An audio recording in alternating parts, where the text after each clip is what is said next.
Now I want to talk about early pillar boxes, and this is perhaps one of the most attractive designs in the collection.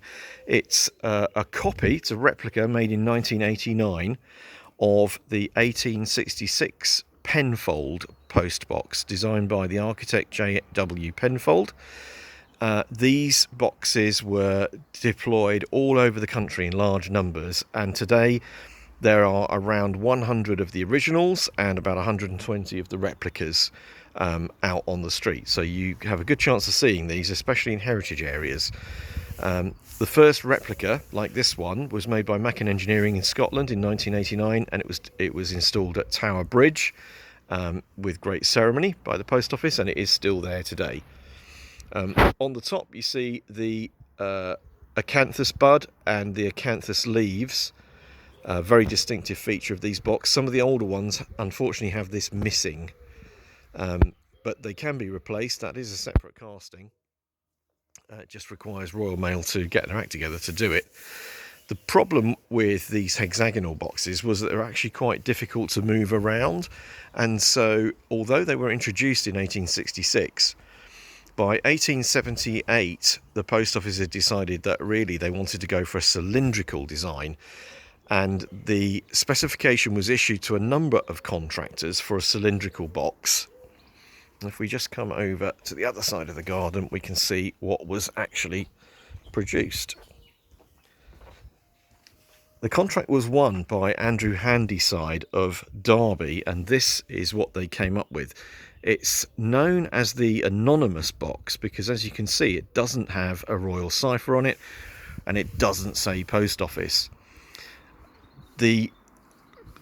Whether this was really a mistake or not is still being debated today. Some people have said it wasn't in the specification, but it seems unusual that it doesn't have that. The other factor about these boxes which caused a problem was the position of this aperture. So if we come and have a look closely at the aperture here, it's very, very high under the cap. So letters being posted into the aperture could easily get caught. And then Auntie Mabel wouldn't get her birthday card for 3 months because it was stuck there. So the post office asked if the aperture could be brought down between the two rings in the casting. So this is a high aperture and the later ones are low aperture, but they still didn't put the cipher on the door for some reason. That had to wait for Queen Victoria's Golden Jubilee in 1887. So if we go over here to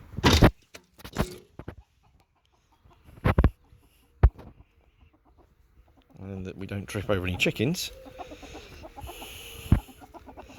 So that is an 1887 Jubilee box. I'm trying to keep the sun out of the lens, which is not easy. But you can see that this one has got a royal cipher on it, and that it does now say post, and then on the other side office between the two rings. But it took them 10 to 15 years to figure out that this was a good idea. This box also features a proper closure plate for these circular pillars, and it's one of the few that's actually got a genuine Victorian plate on it with the red instructions at the bottom. So that's early pillars.